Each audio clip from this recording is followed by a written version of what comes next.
지난주 주일 말씀을 통해서 마귀의 실체에 대해서 우리는 명확히 파악할 수 있었습니다. 마귀, 여러분 이 마귀라는 단어의 의미가 뭐였는지 혹시 기억나십니까? 마귀? 네, 헬라어 단어로는요 디아블로라는 단어가 바로 마귀를 뜻하는 단어임을 알았습니다. 여기서 제가 한 가지 팁을 드리면요, 성경에 보면 이 여러 가지의 이름, 그러니까 다른 이름, 마귀를 설명하는 귀신을 뜻하는 여러 가지 이름이 등장을 하면 우리가 볼 수 있는데요.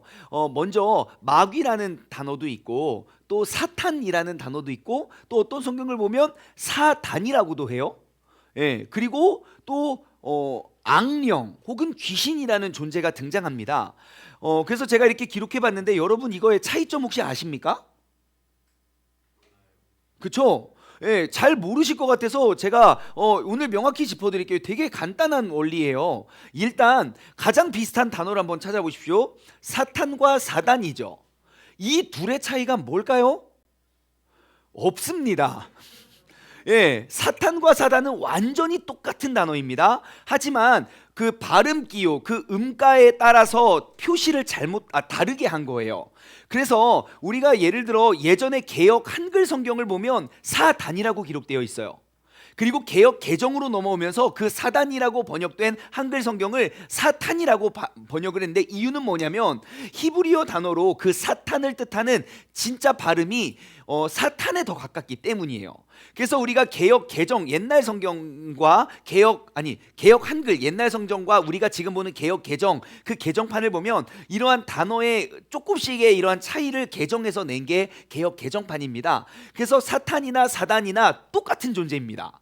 자, 해결이 됐어요. 그러면 이 마귀와 사탄에는 어떠한 관계, 어떠한 차이점이 있을까요? 아무런 차이점이 없습니다.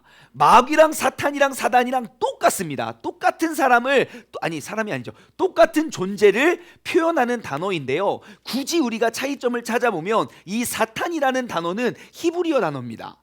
그 히브리어 사탄이라는 단어를 헬라어 성경으로 번역을 하면서 헬라 말로 마귀라고, 디아블로라고 번역을 한 거죠. 그리고 이 마귀라는, 디아블로라는 단어를 한국말로는 마귀라고 번역을 한 거고요. 그래서 마귀, 사탄, 사단은 똑같은 존재이고, 성경 말씀에 기록되어 있는 이 단어들, 그러니까 원어 성경을 보면요, 마귀, 사탄, 사단 다 단수로 기록되어 있어요. 한 존재, 하나예요. 그 실체가 하나예요. 그리고 이 귀신이라고 등장하는 이 귀신 있잖아요. 귀신은 이들의 쫄개입니다. 그래서 귀신은 헬라어 단어로 다이몬이라는 단어여서 이것을 영어로는 디몬. 그래서 이것을 한국말로 번역하면 귀신이에요.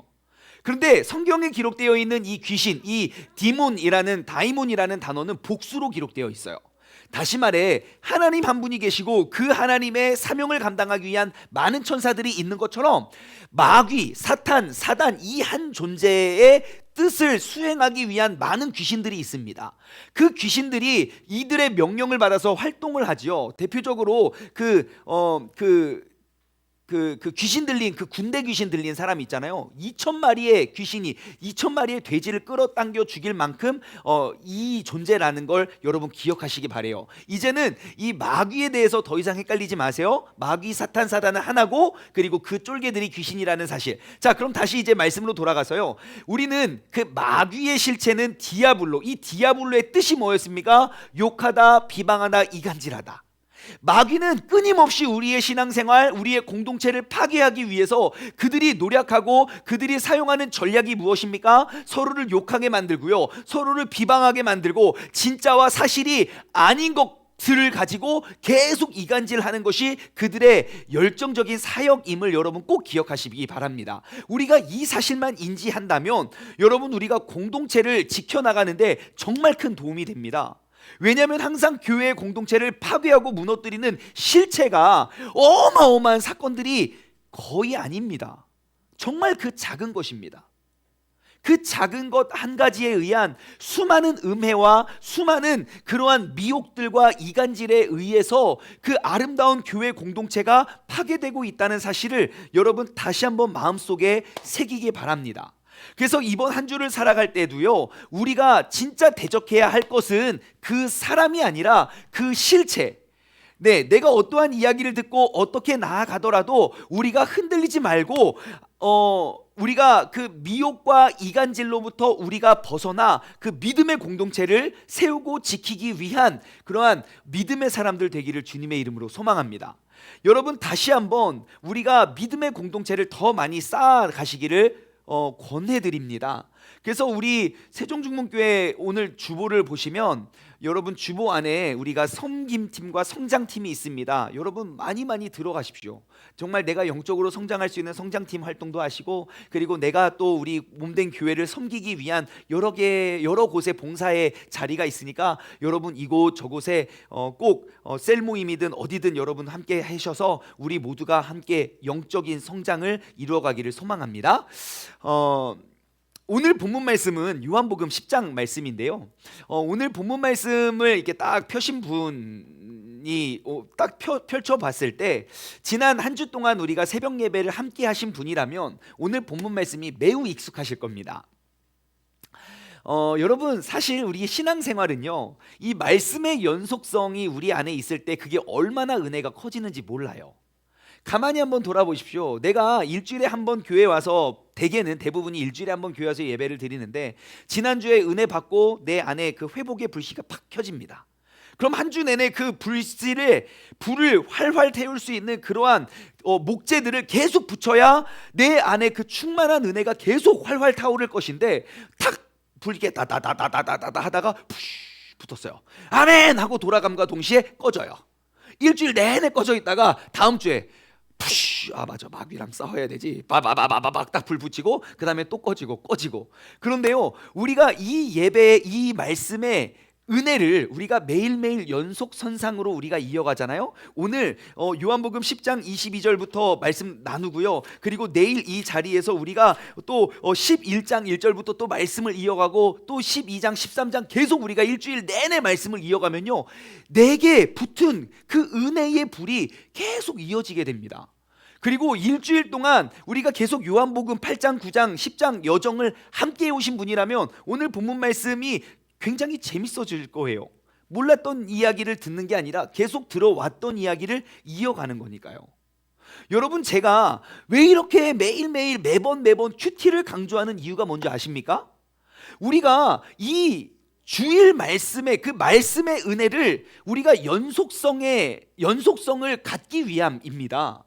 말씀을 그냥 뚝뚝뚝 끊어서만 보는 게 아니라 매일매일 내 안에 내게 말씀하여 주시는 그 은혜의 불을 우리가 계속 붙여가는 것이 우리의 목적입니다. 여러분, 이렇게 우리가 말씀을 쭉 이어서 보잖아요. 그럼 어떠한 일이 벌어지냐면요, 우리가 영적으로 진짜 매년 우리의 영적인 성장을 우리는 얻을 수 있습니다. 저도 이제 매일 큐티를 하면서 말씀을 준비하다 보니까 성경을 계속 이게 쭉 통독하잖아요. 근데 큐티 본문이 아니었던 말씀들은 그냥 읽고 넘어가는데, 제가 설교했던 말씀들은요, 다시 말해 환원하면 제가 묵상했던 말씀들은 그냥 쭉 지나가다가 와 이렇게 깨달음이었다가 맞아 그때 그랬지, 그리고 또 내려가다 와 이렇게. 여러분, 그 말씀의 깨달음을 우리가 풍성하게 하는 게 바로 큐티입니다.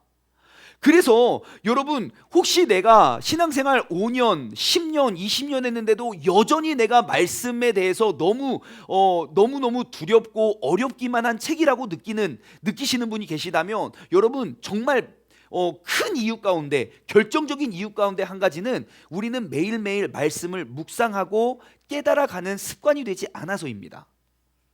그런데 성경 모든 것을 다 통틀어서 우리가 이 말씀 가운데 살아갈 수 있는 그 주님께서 허락하시는 그 축복을 누릴 수 있는 가장 명확한 방법, 시편 1편 기억나시나요? 복 있는 자는 어떠한 사람입니까? 여호와의 율법을 즐거워하여 주 야로 묵상하는 자라고요.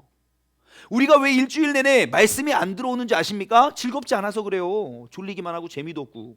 근데 이 말씀을 이게 주말 드라마로 보지 마시고 일일 드라마로 한번 보십시오. 그 일일 드라마는 그 매력이 이게 빠져나올 수가 없습니다. 뭔가 어설픈 그러한 연기 속에 저도 한때 새벽 예배 마치고 한때 드라마의 스토리가 맨날 똑같아요. 맨날 가정이 이렇게 깨지고 어찌걸 근데 계속 보게 돼요. 예, 여러분 하나님의 말씀에 주야로 그 율법을 즐거워하여 주야로 묵상하는 자는 어떠한 사람입니까? 내가 악인들의 꾀를 따르지 않고 오만한 자리에 앉지 아니하고 그 자리에 서지 않고 앉지 않고 따르지 않는 사람이 되는 거예요. 신명기 6장 말씀 보십시오. 쉐마 이스라엘에 들어라. 그러면서 그 유대인들의 그 교육 헌장의 말씀이 거기 기록되어 있잖아. 뭡니까? 너희는 이 말씀을 너희 자녀들에게 가르치기를 잘 때도 가르치고 일어날 때에도 가르치고 네 머리 미간에 새기고 그 손목에 새겨서 걸어갈 때마다 보고 눈 뜰 때마다 계속 그 말씀을 기억하라고. 집 문설주에 집 밖에도 붙여놓고 항상 그 말씀을 어디서나 가르치라고 하는 것이 우리가 이 땅에 완벽한 복을 누릴 수 있는 가장 확실한 방법입니다. 여러분 모두가 안 한다고 해서 안 하는 게 정상이 아니에요. 매일매일 여호와의 율법을 즐거워하여 그 율법 속에 살아가는 것, 그것이 바로 우리가 신앙생활 할 수 있는 가장 확실한 방법이오니 여러분 꼭 매일매일 말씀을 묵상하고 깨달아가는 그러한 신앙생활을 해나가시길 바랍니다. 제가 세종중문교회를 담당하며 정말 변함없는 저의 꿈이 뭔지 아십니까? 저는 우리 모든 이 공동체가 함께 믿음이 자라나는 걸 꿈꿔요. 예, 그래서 맨날 처음 딱 개척해서부터 1년에 성경 1독씩은 하자. 그리고 났더니 지금 1년에 2독 3독 하시는 분들이 적지 않아요. 그리고 정말 우리 세종중문교회에서 지금 이제 4년이 거의 다 되었는데 4년 함께 신앙생활하면서 신앙의 믿음이 점점 자라나신 분들이 많지요. 이렇게 없는 신유가고 계시면 안 됩니다. 이럴 때 원래 이럴 때 엄청 아멘 해야 되는 거 아닙니까? 자, 정말 많아요. 정말 이 똑같은 분인데 1년 전과 지금, 2년 전과 지금의 모습 보면 정말 믿음이 자라났다는 것이 보여져요. 여러분 우리가 함께 준비될 때 우리는 하나님의 그 소명과 그 역사를 이 땅 가운데 이루어내는 도구가 되는 줄 믿습니다. 우리가 함께 성장하는 교회, 함께 성장하는 시간에 여러분만 쏙 빠지지 않으시기 바랍니다. 정말 여러분 오늘 이 시간 다시 한번 맞아 내가 내일부터 또 다시 새벽 예배를 도전해야지.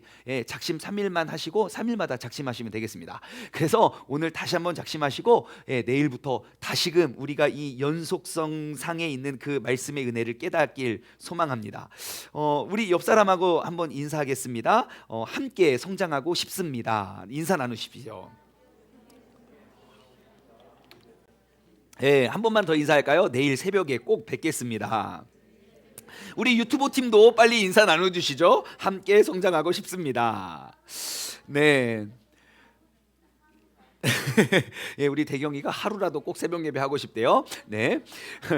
자, 우리는 계속해서 요한복음의 말씀, 요한복음의 여행을 떠나고 있습니다. 지금 이제 10장이고요. 저희가 이제 요한복음 계속 21장까지 쭉 나아갈 거기 때문에 한 달 동안 나눠보기 때문에 제가 요한복음을 우리가 관통할 수 있는 하나의 키워드를 이제 수차례 반복해 드렸습니다. 요한복음, 그러니까 마태, 마가, 누가복음은 아닌데 요한복음에만 나타나 있는 한 가지의 키워드, 그 숫자가 있습니다. 그 숫자는 뭐였죠? 어떠한 숫자였죠? 7이라는 숫자였어요. 그래서 제가 오늘은 그 7이라는 숫자의 의미를 한번 제가 쭉 준비해 왔는데요. 요한복음에만 기록되어 있는 그 7, 숫자 7의 의미입니다. 자, 7I am.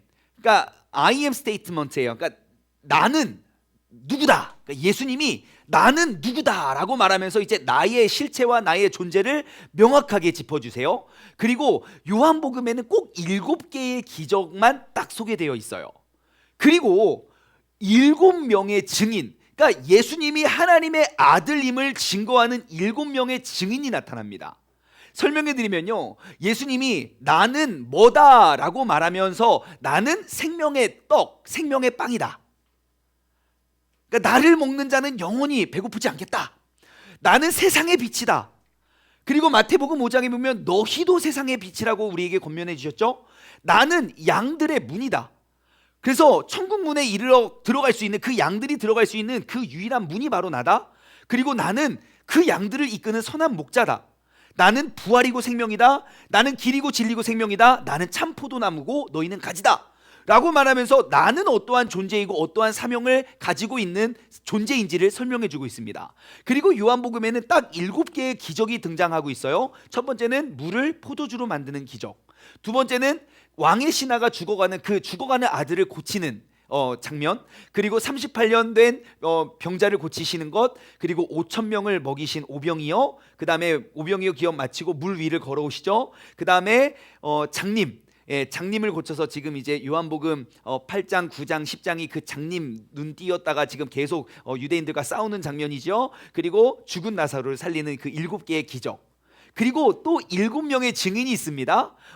예수님이 하나님의 아들임을 말해주는 침례 요한, 나다나엘, 바돌로메입니다. 다른 이름으로 베드로, 예수님, 마르다, 도마, 사도 요한. 자, 그래서 요한복음에만 등장하는 그 7개가 있는데요. 여러분 이거를 한번 나중에 요한복음을 쭉 읽으면서 한번 이거를 그 선긋기 있죠. 한번 해보십시오. 야, 이 기가 막히게 매칭이 됩니다. 나는 생명의 빵이다. 뭐겠습니까? 1, 2, 3, 4, 5, 6, 7 몇 번입니까? 5천 명을 먹이시죠. 나는 세상의 빛이다. 뭐겠습니까? 예, 장님으로 태어난 자에게 빛, 어둠에서 빛으로 옮기시죠. 나머지는 여러분 집에서 한번 해보시기 바랍니다. 이래서 진짜 말씀은 신기한 거예요. 야, 요한은요 마태, 마가, 누가 복음을 이런 식으로 풀고 하나씩 하나씩 다 매칭이 됩니다. 기가 막히죠. 예, 그래서 그 7이라는 완전수를 이루어서 이 복음서를 완성하는 게 바로 요한복음입니다. 그리고 오늘 본문인 요한복음 10장에 넘어와서는요, 예수님이 이제 자기를 소개합니다. 나는 그 10장 7절부터 9절 말씀을 보시면요, 이제 예수님이 내가 누군지를 또 소개합니다. 나는 양들의 문이다. 그래요. 나는 양의 문이다.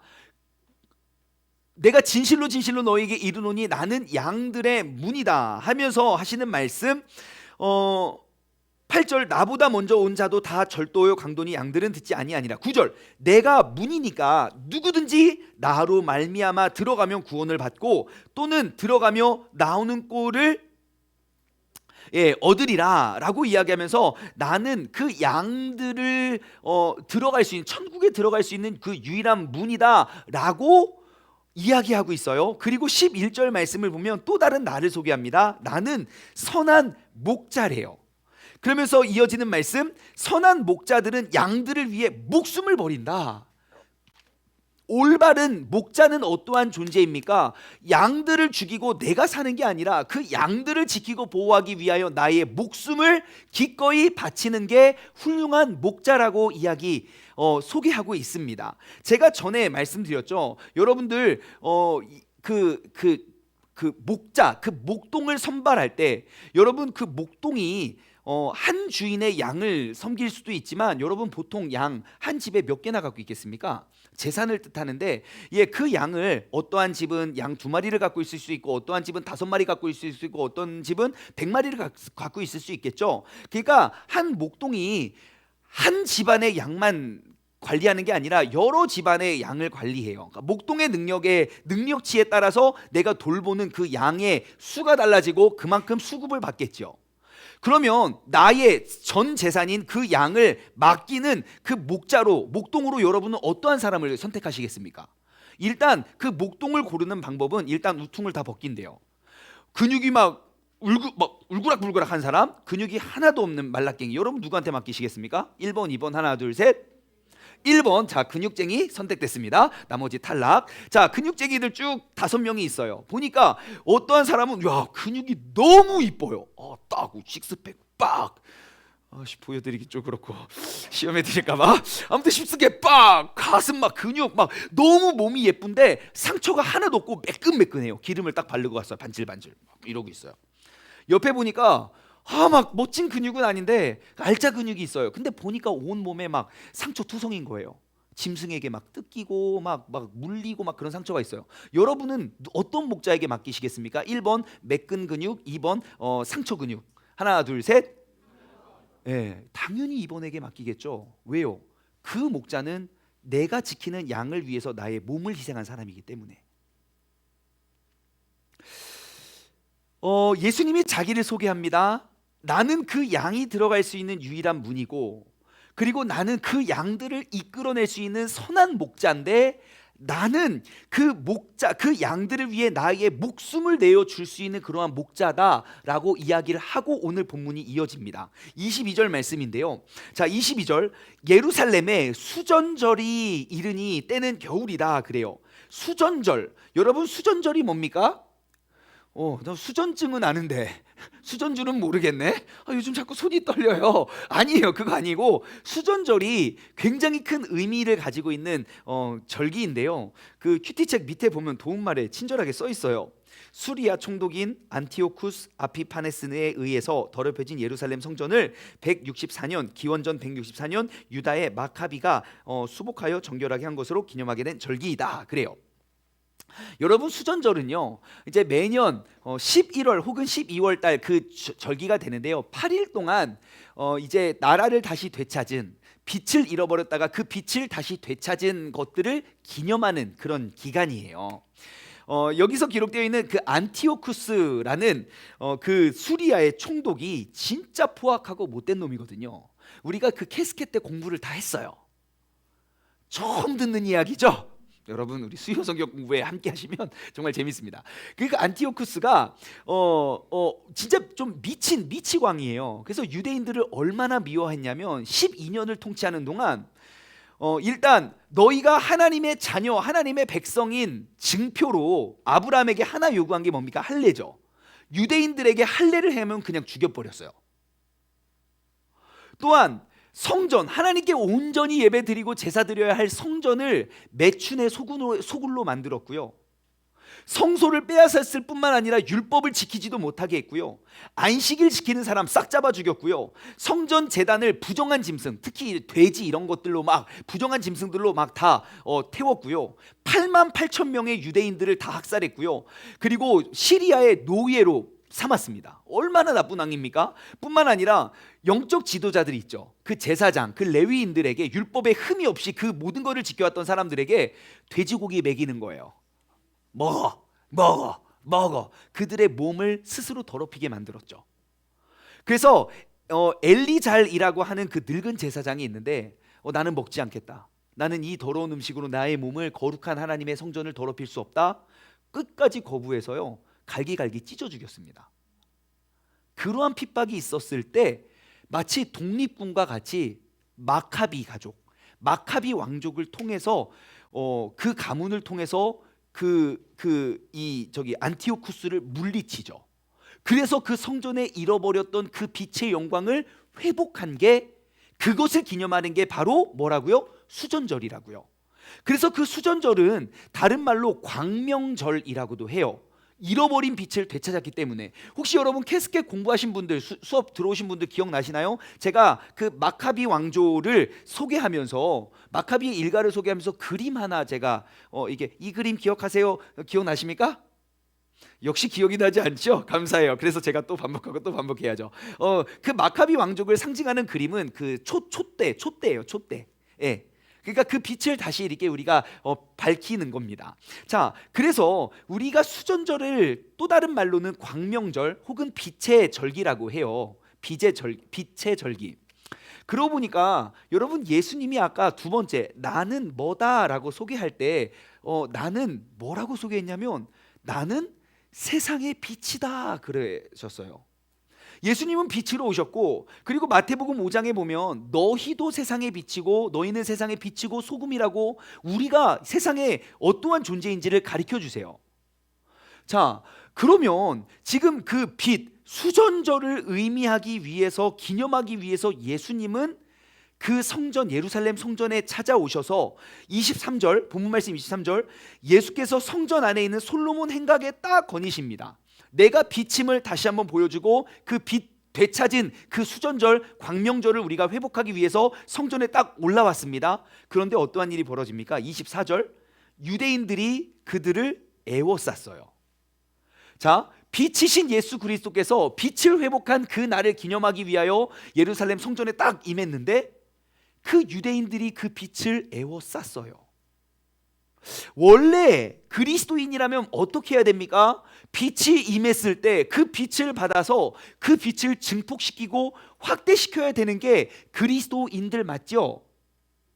그게 아주 정상적인 모습이고 그게 그 절기를 기념하고 기억하는 사람들의 태도가 되는 게 맞지요. 그런데 그 하나님의 자녀라고 믿었던 그 유대인들은 그 예수 그리스도의 빛을 애워쌌습니다. 여러분, 그 빛을 비추지 못하게 애워싸고 이제 시비 걸어요. 야 우리는 진짜 너무, 너희는 우리의 마음을 의욕하게 만들어. 그러면서 네가 그리스도라면 한번 너 증명해봐. 그러면서 이제 또 말싸움을 하다가 결국 화가 나니까 어떻게 합니까? 또 다시 그 하나님의 성전 안에 돌을 들어 예수님을 치려고 하는 게 31절 말씀이에요. 예, 그렇게 여러분, 이러한 사람들, 예수님의 빛으로 오셨는데 그 빛을 애워싸고 빛을 비추지 못해 둘러싸는 사람들, 좋은 사람입니까? 나쁜 사람입니까? 나쁜 사람이죠. 예수님이 빛이신데 그 빛을 비추려고 하는데 그 빛을 자꾸 감추려고 하는 존재들, 어떻게 막 칭찬해주고 박수치고 격려해줘야 됩니까? 그들을 잡아 죽여야 됩니까? 자, 그러면 한 번 더 질문해 드릴게요. 여러분들은 빛이신 예수님을 기념하는 절기에 그 빛을 확대시켰습니까? 그 빛을 감추셨습니까?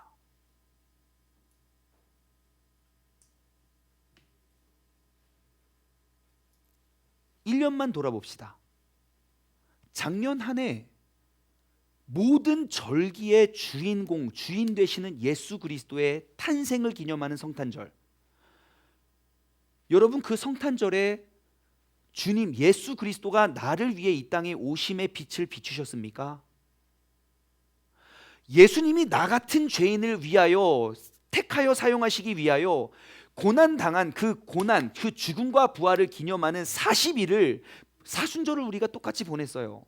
여러분, 작년 사순절 동안 내가 그리스도의 빛을 감추는 죄의 종으로 살았습니까? 그 빛을 증폭시키는 빛의 자녀로 사셨습니까? 그럼 작년 부활절은 어땠나요? 한 해 추수를 감사하는 작년 추수감사절은 어땠나요? 여러분, 우리는 유대인입니까? 그리스도인입니까? 여러분, 우리가 매년 지켜오는 그 교회의 절기들은 빛이신 예수 그리스도의 빛을 증폭시키는 역할, 세상의 뉴스와 세상의 사건들은 매년 바뀌고 매년 시급해요. 지난 10년을 한번 돌아보십시오. 매년 1월 1일 날 뉴스에 나왔던 건 정말 다사다난했던 한 해, 다사다난했던 한 해, 맨날 경제의 위기가 풍족했던 적이 없어요. 맨날 위기예요. 세상은 그렇게 매일 바뀌지만 우리가 매년 그때 그 주가 되어서 우리가 기념하는 그 예수 그리스도, 빛이고 진리이고 생명이 되시는 그 그리스도를 기념하는 날은 단 한 번도 변한 적이 없거든요. 그렇다면 우리는 그 절기를 통하여 빛 대신 예수 그리스도의 빛을 비추면서 살았는지, 아니면 그 빛을 애워싸고 빛을 감춰냈던 그 유대인인지 한번 돌아보길 원합니다.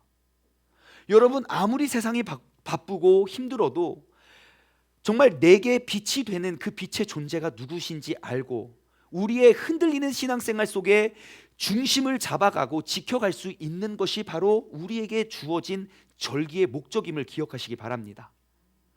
여러분, 올해는 예년과는 다른 그러한 시간을 보내고 있는 것 같아요. 우리가 작년 사순절과 올해 사순절은 정말 다른 것 같아요. 작년 사순절 우리가 막 금식해라 하지 않으면 잘 안 하잖아요, 그죠? 예, 그래서 올해도 막 금식하자 했던 안 해요. 스스로 잘 안 해요. 그래서 올해는 우리가 그래도 새벽기도 한번 해보자. 우리가 모여서 함께, 우리 공동체가 함께 우리가 믿음으로 살아가자. 그랬더니 정말 많게는 100명, 적게는 90명씩 맨날 모여서 우리가 같이 예배드려요, 새벽 예배를. 작년에는 어땠습니까? 작년 사순절 때 새벽 예배 온 사람? 네, 기억이 안 나죠? 예. 왜냐하면 우리가 그날 만약에 그 순간순간이 내가 빛의 역할을 감당했다면 기억이 날 거라는 거죠. 여러분, 이제 올해는 좀 뭔가 달라요. 우리 모두, 우리 공동체가 함께 우리의 믿음이 자라나고 성장할 수 있는 그러한 동기부여를 가지고 우리가 나아갑니다. 그리고 내일이면 2021년 사순절의 셋째 주를 맞습니다. 여러분, 이 절기에 예수님의 빛이신 예수님을 둘러싸는 사람이 아니라 예수 그리스도에 인한 그 빛을 이 세상 가운데 아직 알지 못하는, 빛이라 말하면서 빛이라 생각하면서 어둠으로 에워싸는 유대인과 같은 그리스도인들에게 정말 광명의 빛을 환히 비추어낼 수 있는 그러한 우리 세종중문의 가족 모두가 되었으면 좋겠습니다. 여러분 꼭 기억하십시오. 우리 그리스도인들이 이 빛을 잃어버리면 예수 그리스도의 생명을 잃어버리게 됩니다. 오늘날 한국교회가 잃어버린 건 교회가 아닙니다. 그 빛의 능력입니다. 우리가 꼭 이번 사순절 기간으로부터 시작해서 우리가 그 빛의 생명을 회복했으면 좋겠습니다. 한번 돌아보십시오. 적용 질문 한번 드릴까요? 여러분은 절기 때 그리스도의 빛을 비추었던 경험이 있습니까? 아니면 그 빛을 감추었던 경험이 있습니까? 제가 이 질문을 딱 적어 놓고요, 곰곰이 정말 생각해 봤습니다. 왜냐하면 저의 간증을 좀 나눠줘야 우리가 또 이렇게 은혜를 받잖아요. 열심히 생각하고 막 열심히 묵상을 해봤는데 세상에 나름 교회에서 자랐기 때문에 절기를 지켰던 것 같아요. 나름 절기를 이렇게 지키긴 했지만 내가 그 빛을 증폭시켰던 일화가 정말 한 개도 떠오르지 않더라고요. 온통 절기를 지키긴 했는데 그냥 어둠으로 가리웠던 때가 얼마나 많았는지 몰라요.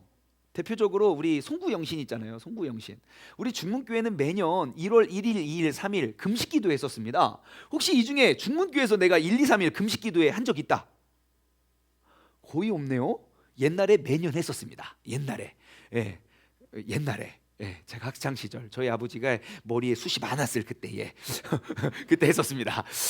그런데 제가 전교인이 다 금식을 해버리니까 혼자 배고프다고 생색도 못 나겠고, 아직도 기억이 나요. 저희 교회에서 조금 밑으로 내려오면 슈퍼가 하나 있는데 지금 편의점이 된 그 슈퍼에 가서 아무도 모르게 이렇게 가가지고 그 금식 성회하는 중간에 가가지고 칸초 안을 사다가 교회에서 몰래 숨어가지고,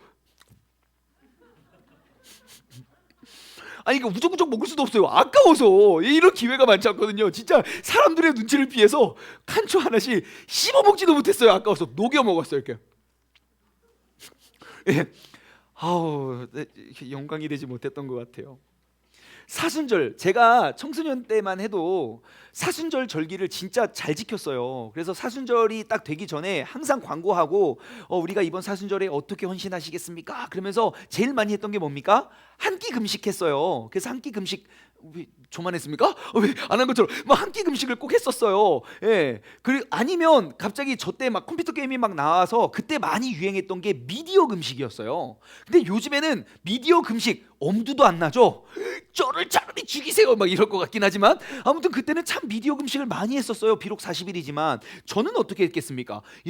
많은 사람들 앞에서 다짐하고 선포했죠. 어떻게 보내시겠습니까? 저는 미디어 금식을 하겠습니다. 그래놓고 일주일 내내 게임하고 하나님의 빛을 증폭시켰던 게 아니라 가리웠고, 제가 1년 동안 가장 기다리던 날이 바로 크리스마스 이브였습니다. 예수님의 탄생을 기념하기는커녕 제가 유일하게 부모님께 당당하고 떳떳하게 외박을 허락받을 수 있는 그날이었죠. 그래서 이제 크리스마스 날 교회에 다 모였죠. 우리 젊은 남녀들 이렇게 모여가지고 그때 뭐 한 줄 아십니까? 이 수컷의 향기를 얼마나 많이 풍기려고 나의 모든 목적, 어떻게 하면 많은 인기를 끌을 수 있을까? 1년의 농사는 그때 다 져야 돼요. 멋있는 모습 다 보여줘야 돼요. 저 아직도 기억나요. 저 중학교 3학년 때 크리스마스인데 저는 그때 제가 다 컸다고 생각했어요. 외투도 없이 기지바지에 정장 입고, 지금 생각해도 추워요. 나 지금 그때 뭐가 잘났다고 너무 부끄럽더라고요. 나름 절기를 지키긴 했었지만 예수님이 그 절기를 기념하기 위하여 성전에 들어오셨는데 그 빛을 오히려 감쌌던 그 유대인들의 모습이 저더라고요. 여러분은 어떠하십니까? 매년 예수 그리스도의 빛을 다시금 회복하기 위한 그 절기들을 보내시면서 그리스도의 그 빛을 증폭시켰던 기억들이 가득하시죠? 원래 여기서 아멘 나와야 되는 거 아닙니까? 목사님은 그랬을지 몰라도 저는 너무너무 잘 지켰습니다. 아멘! 그러실 줄 믿습니다. 여러분, 하지만 2021년은 우리가 새롭게 다짐했으면 좋겠어요. 우리 모두가 매일매일 그 말씀의 빛을 내 삶에 비추려고 완벽하진 않아도 노력하고 있잖아요. 너무너무 기특한 게 우리 학생들, 새벽 예배 참석하는 학생들의 눈빛이 첫째 주 때는 진짜 이게 눈을 떴는지 감았는지 막 비몽인지 사몽인지 모르고 왔는데 2주차 지나고 이제 2주차 좀 되니까 막 눈이 초롱초롱해져요. 진짜 우리 주은이가 여기 있어서 하는 말이지만 주은이가 2021년 들어서 1년 새벽 예배 작정하고 하루를 안 빠졌어요. 새벽에 막 레이저 뽑고 끝나자마자 자서 그렇지 아무튼 괜찮습니다. 아무튼 막 초롱초롱하다고요. 그러니까 우리가 그러한 노력들을 해가는 게 아마 평생 기억 남을걸요. 주은이는 내가 고3 그 1년을 주님께 새벽 예배를 헌신했다.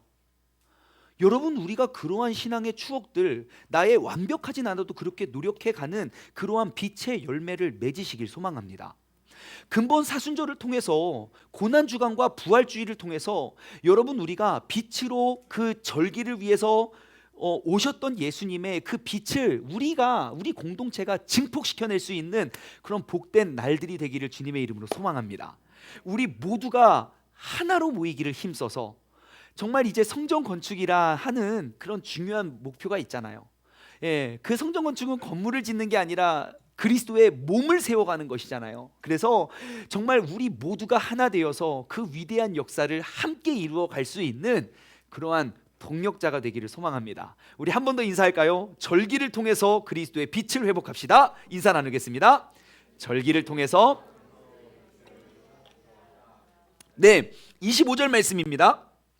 그때에 예수님께서 대답하십니다. 내가 너희에게 말하였으되 너희가 믿지 아니하였다. 내가 내 아버지의 이름으로 행하는 일들이 나를 증거하는 것이다. 그렇습니다. 내가 내 아버지의 이름으로 행하는 것들이 나를 증거하는 것인데 나는 분명히 나를 보내신 이의 뜻대로 살아가고 있는데 너희들이 믿지 않는도다 라고 이야기해요. 여러분, 지난주 목요일 새벽 예배 때 제가 우리 영적인 낮과 밤에 대해서 비교해서 설명해 드린 적이 있어요. 영적인 낮의 특징이 뭡니까? 9장 4절 말씀 한번 볼까요? 9장 4절 말씀을 보시면 그 낮의 특징입니다. 때가 아직 낮임에 나를 보내신 이의 일을 우리가 하여야 하리다. 그래요. 낮의 특징은 나를 보내신 이의 일을 감당하는 게 낮이에요. 내가 영적으로 깨어있는 낮이에요. 그럼 반대로 내 영적인 밤, 그때는 어떤 때입니까? 나를 보내신 이의 사명을 내가 감당하지 못하고 그 빛이 어둠으로 변했을 때겠죠. 다시 본문 말씀으로 돌아와서 여러분, 우리가 하나님의 자녀임을 증거하는 도구가 뭡니까? 내가 내 아버지의 이름으로 행하는 일들이 나를 증거하는 일이다 그래요. 여러분, 나의 아버지가 하나님 되시고 예수 그리스도 되십니까? 그러면 그를 닮은 모습이 나의 행함 속에서 나타나야 된다는 것입니다. 내 아버지 되신 하나님의 이름으로, 나의 구원자 되신 예수 그리스도의 이름으로 내가 어떠한 삶을 실천하고 노력하고 계십니까? 여러분, 저는 이리 보나 저리 보나 장경동 아버지의 아들이에요.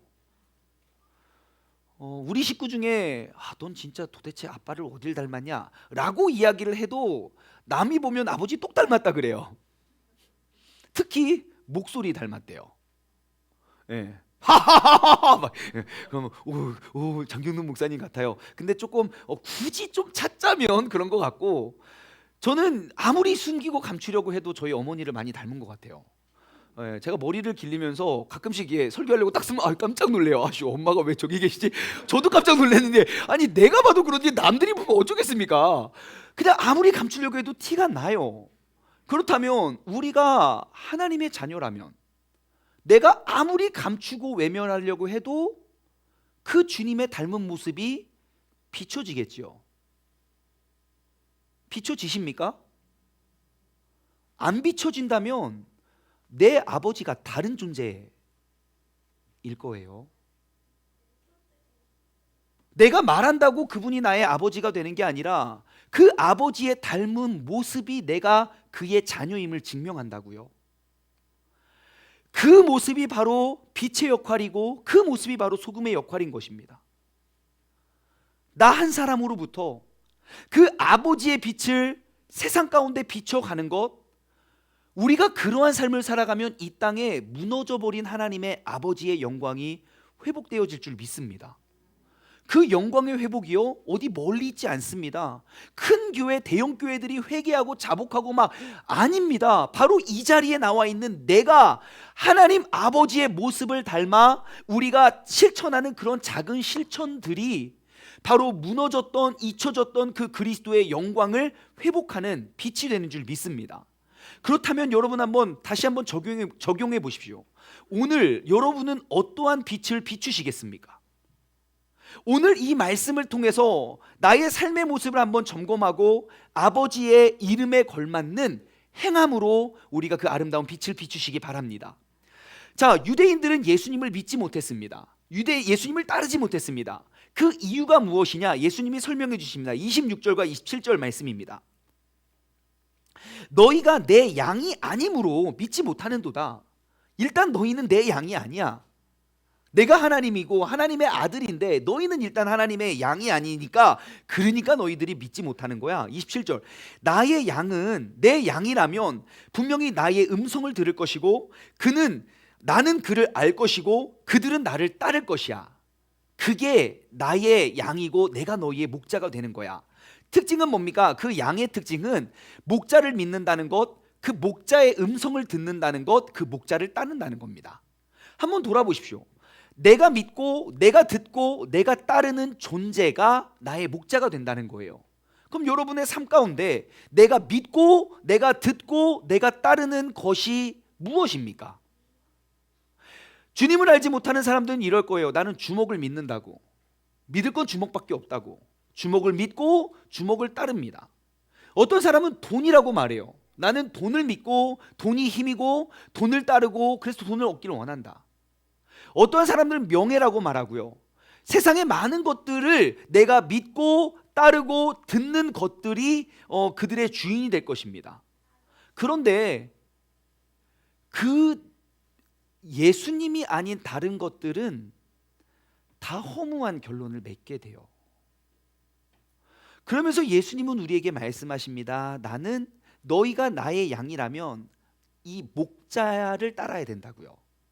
제가 예전에 1년 전인가 2년 전인가 아무튼 옛날에 그 잃어버린 양 한 마리라는 제목, 잃어버린 양이라는 제목을 가지고 양의 특징을 한번 나누어 드렸는데요. 아마 다 기억하고 계실 거예요. 그렇죠? 그래서 제가 그때 썼던 그 양의 그림을 다시 갖고 왔습니다. 이 양 기억나십니까? 처음 보죠? 너무 감사합니다. 자, 그래서 양을 보여주면서 제가 그 양, 우리가 양이래요. 그래서 그 양의 특징을 함께 나누어 보았는데요. 여러분, 양의 특징 몇 가지. 저는 목동이 아니어서 양을 잘 모르지만 제가 읽어본 문헌에 의하면 양은 이러한 특징을 갖고 있대요. 일단 양의 첫 번째 특징은 눈이 굉장히 나쁘대요. 예, 뭐든지 우리가 발달하고 잘 쓰는 것이 발달되어 있게 됐습니다. 그렇죠? 말이 어디가 제일 두드러져 보입니까? 허벅지가 끝내주잖아요. 왜? 달리기를 잘하기 때문이에요. 보십시오. 눈 어디 있습니까? 예, 어디 있는지 잘 몰라요. 아마 잡티 제거 버튼 누르면 눈부터 사라질 거예요. 그죠? 그건 무엇을 말합니까? 일단 눈이 발달하지 않았어요. 멀리를 못 봐요. 굉장히 근시한 쪽이에요. 그래서 눈앞의 것만 따라간대요. 예, 근데 더 큰 문제는 뭔지 아십니까? 얘는 그래도 정말 관리가 잘 된 예쁜 양이죠. 호주에서 몇 년 전에 호주에서 어떤 양, 그 털깎기를 거부하면서 6년을 도망 다녔던 양이 있습니다. 예, 이름이 슈렉이래요. 그 슈렉 모습 보여드릴까요? 이름이 슈렉이래요. 6년을 도망 다녔대요. 털 6년 안 깎아서 이 털을 하루는 막 웅 이렇게 밀었는데 이 한 양에서 얻어낸 털의 무게가 45kg. 얼마나 무겁겠습니까? 맨날 오늘은 이상하게 다리가 옛날엔 안 그랬는데 왜 이렇게 피곤하지? 야, 그러면 털을 깎아. 그래도 그냥 살아요. 남이 깎아줄 때까지. 깎아준다고 와도 싫다고 도망가요. 그렇게 미련한 게 양이에요. 예. 양은 또 어떠한 특징을 갖고 있습니까? 여러분, 양의 또 다른 특징, 몸체에 비해서 다리가 굉장히 날씬해요. 잘 빠졌어요, 그렇죠? 예, 이런 날씬한 다리를 갖고 이렇게 큰 상체를 갖고 있는 사람들의 특징은 이제 잘 도망가지 못합니다. 그렇죠? 맹수가 쫓아오면 어떡합니까? 열심히 도망가야 되는데 마음이 급해서 허둥지둥대다가 팍 넘어져요. 예, 한번 생각해 보시죠. 이게 지금 정분수입니까? 가분수입니까? 굉장한 가분수예요. 1대 9 정도예요. 이 가분수가 한번 넘어졌을 때 어떻게 됩니까? 뱅구르르르 굴러서 사경을 헤맵니다.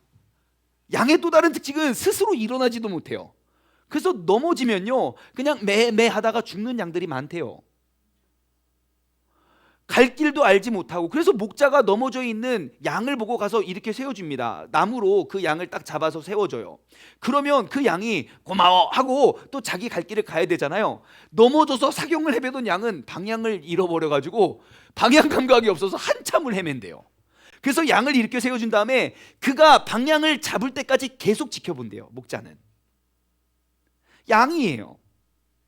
얼마나 미련하냐면요, 이게 양이 쭉 가다가 앞에 낭떠러지에 뚝 떨어져요. 앞에 양 또 떨어져요. 그러면 멈춰야 되는 거 아닙니까?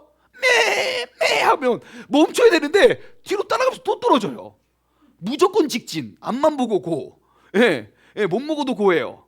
그러다가 이제 박이 나요. 자, 아무튼 그 양의 특징이고요.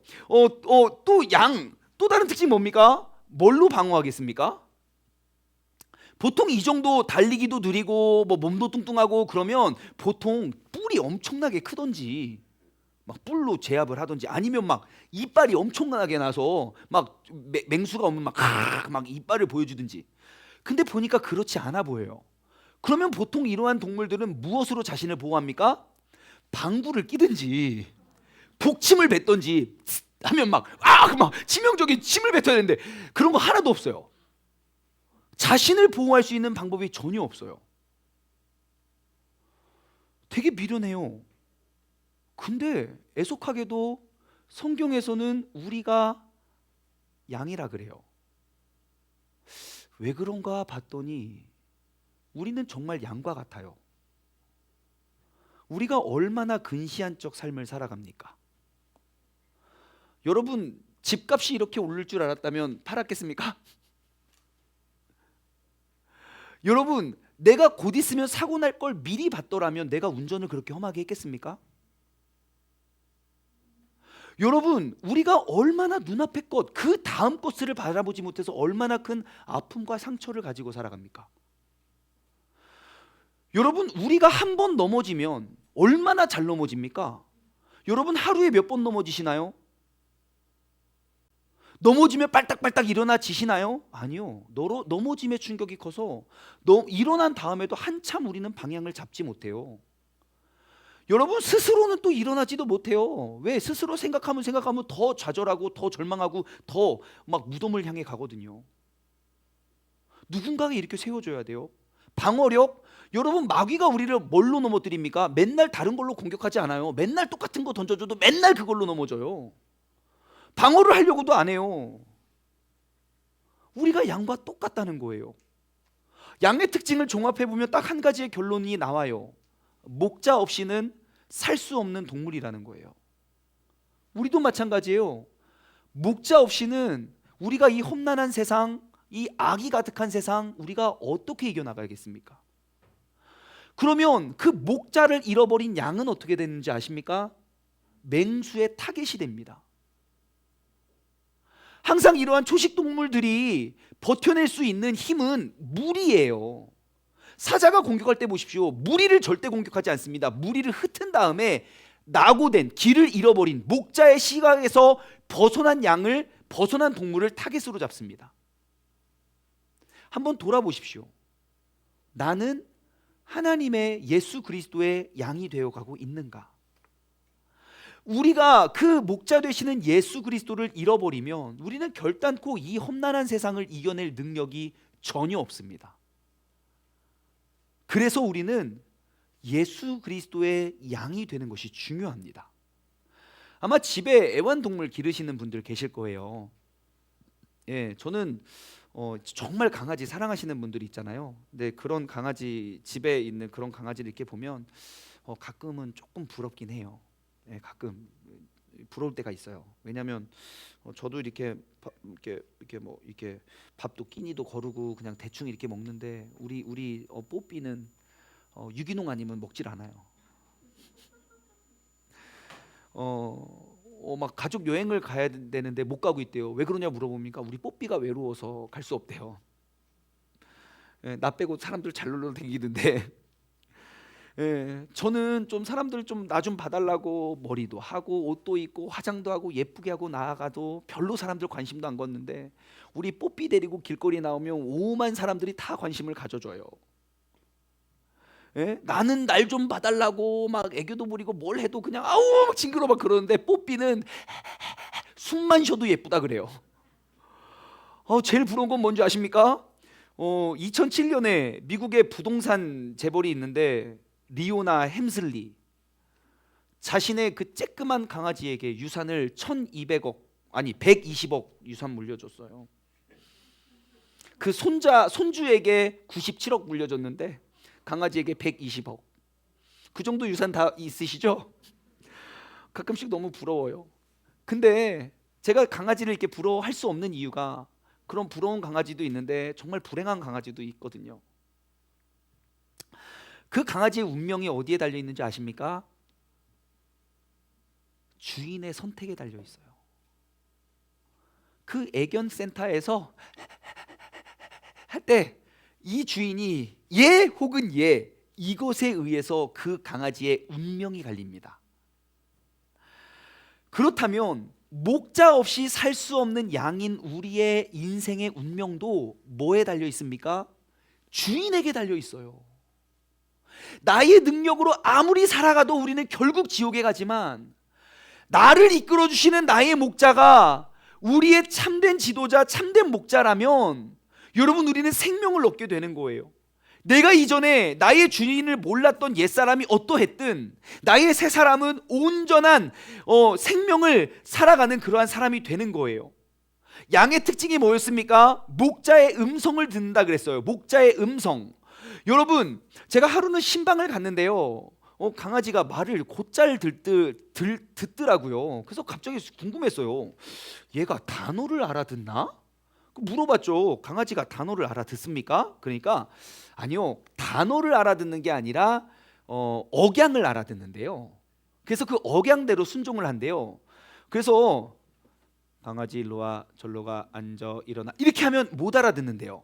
근데 일로 와, 일로 와 그러면 그걸 훈련을 시켜요. 저리 가, 저리 가 그러면 그게 훈련이 되는 거예요. 예, 그래서 한번 해봤죠. 뽀삐 일로 와, 일로 와 그러니까 하고 오더라고요.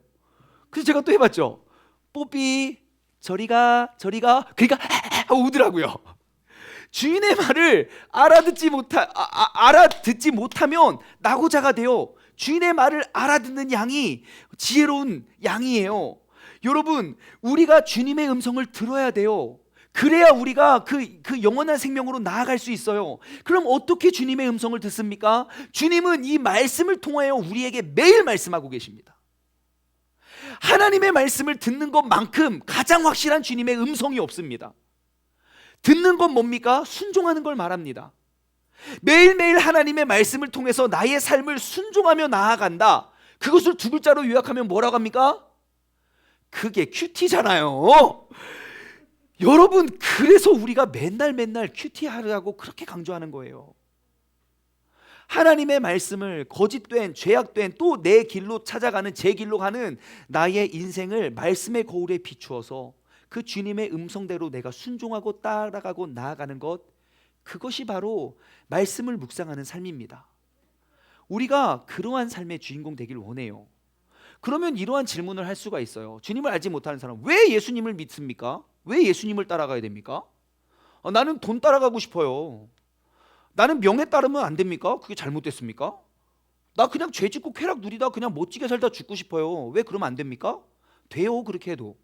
근데 우리가 예수님을, 목자 되시는 예수님을 따르는 이유를 28절은 소개하고 있습니다. 뭐라고 합니까? 내가 그들에게 영생을 주노니, 내가 그들에게 영생을 준대요. 영원한 생명을 준대요. 그래서 영원히 멸망하지 아니할 것이고 또한 그들을 내 손에서 빼앗을 수가 없대요. 여러분, 우리가 영생을 얻기 위한 유일한 길은 우리의 목자를 예수님에 두는 것밖에 없습니다. 지금 요한복음 10장이죠. 요한복음 14장으로 넘어가면 이런 말씀이 있어요. 예수께서 또 말씀하십니다. 나는 곧 길이고 진리고 생명이니 나로 말미암지 않고는 아버지께 나아갈 수 없다.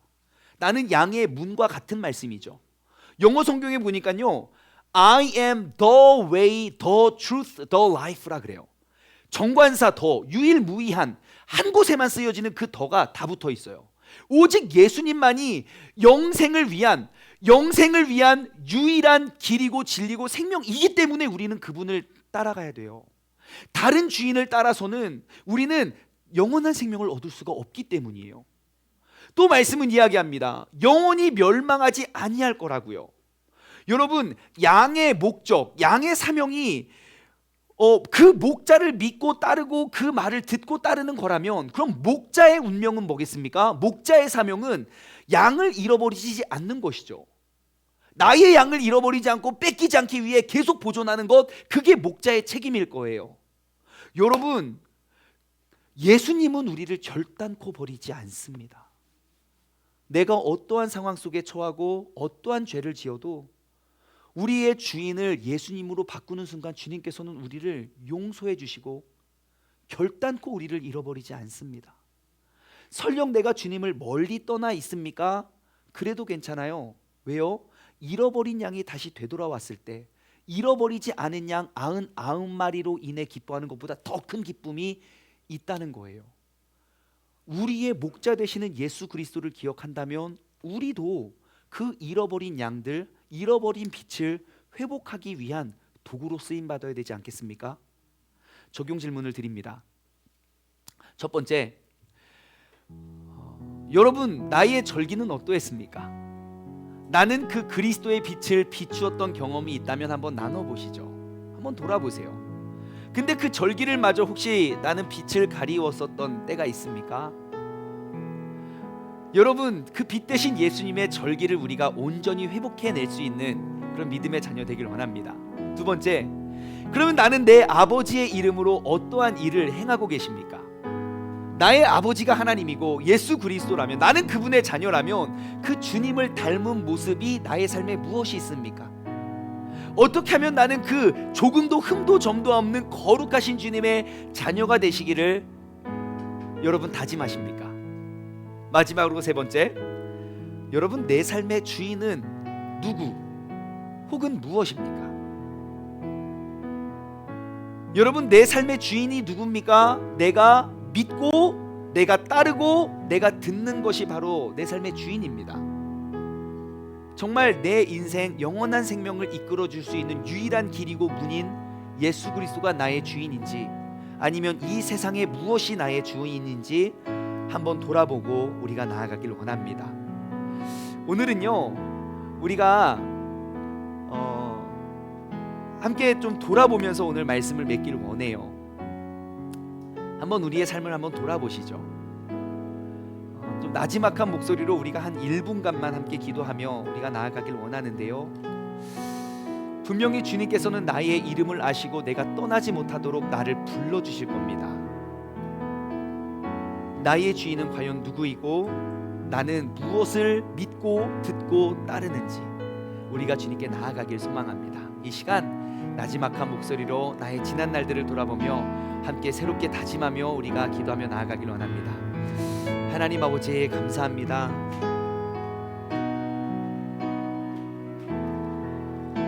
빛 대신 예수 그리스도께서 이 땅에 오셔서 그 빛이신 예수님의 그 절기, 그 수전절을 회복하기 위하여 예루살렘 성전에 들어갔지만 하나님의 자녀라고 말하는 그 유대인들은 예수님의 빛을 가리고 애워쌌습니다. 하나님, 나는 과연 그 예수 그리스도가 주인 되시고 중심 되시는 그 기독교의 중요한 절기 때마다 나는 그 그리스도의 빛을 증폭시켰던 그 빛의 자녀인가? 아니면 그 빛을 가리웠던 사람인가 돌아보게 하여 주심에 감사드립니다. 하나님, 또한 나의 인생의 주인공은 누군지 한번 돌아보게 됩니다. 내가 믿고 내가 듣고 내가 따르는 그 실체가 바로 나의 주인이 될 것인데, 하나님, 나는 과연 유일한 생명의 문이고 유일한 길이고 진리고 생명이신 그 주님께 우리가 나아가기 위해 내 삶의 주인으로 그분을 믿고 그분을 따르며 그분의 음성을 듣고 살아가는 사람인가 아버지 돌아보게 하여 주심에 감사드립니다. 2021년 이 사순절 기간을 맞아서 이 절기를 통하여 우리가 잃어버리고 감추었던 그 빛을 회복해 가길 원합니다. 주님께서 우리를 붙잡아 주시고 나의 이름을 알고 나의 이름을 부르시는 그 주님의 영광이 우리의 삶 가운데 회복되어지게 하여 주시옵소서. 하나님 아버지, 감사합니다. 오늘 이 시간 주님께서 우리를 불러주시고 우리를 잃어버리지 아니하고 다시금 우리의 목자 되시는 예수 그리스도의 목양에 의해서 우리의 주인이 누구이고 나는 누구의 자녀임을 돌아보게 하심에 감사드립니다. 지난날 나의 신앙생활을 돌아보았을 때에 하나님, 나는 그 그리스도의 절기에 그리스도의 빛을 증폭시켜냈던 사람이 아니라 그 그리스도의 빛을 가리웠던 감추었던 유대인과 같은 그러한 우리의 잘못된 믿음을 다시 한번 돌아보고 점검합니다. 그리고 새롭게 다짐합니다. 나의 주인이 예수 그리스도라면, 나의 아버지가 살아계신 하나님이라면 그 아버지께서 나를 보내신 그 뜻과 그 일을 이루어가며 나아갈 수 있는 믿음의 사람이 되리라. 내가 지금까지는 맨날 무너지고 쓰러졌지만 이제 이 자리까지 나를 이끌고 인도한 그 목자 되시는 예수 그리스도의 인도하심 속에 내가 그의 음성을 듣고 그를 믿으며 그를 따라갈 수 있는 믿음의 사람 되게 하여 주시옵소서. 하나님, 우리 세종중문교회 한 교회 한 성도님들로부터 우리가 가리워지고 감추어졌던 그 하나님의 영광의 회복을 우리가 이루어가길 소망합니다. 많은 교회들이 쓰러지고 많은 교회들이 비방을 받을지라도 이제 우리가 바로 그 영광의 회복을 이루어낼 수 있는 믿음의 공동체 되게 하여 주옵소서. 그것은 나 혼자만의 힘으로는 불가능하고 우리 모두의 능력으로 가능하오니 주님께서 꼭 붙잡아 주시고 큰 힘과 능력을 더하여 주시옵소서. 이제는 우리 주 예수 그리스도의 은혜와 아버지 하나님의 무한하신 사랑하심과 성령님의 교통하심이 나의 목자 되신 예수 그리스도의 인도하심 속에 우리가 그분을 믿고 그분의 음성을 듣고 따라가길 소원하는 우리 세종중문 가족들 머리머리 위에, 그리고 오늘 이 시간 함께 예배드리는 우리 모든 예배자들 머리머리 위에 이제로부터 영원토록 함께 하시길 간절히 축원하옵나이다.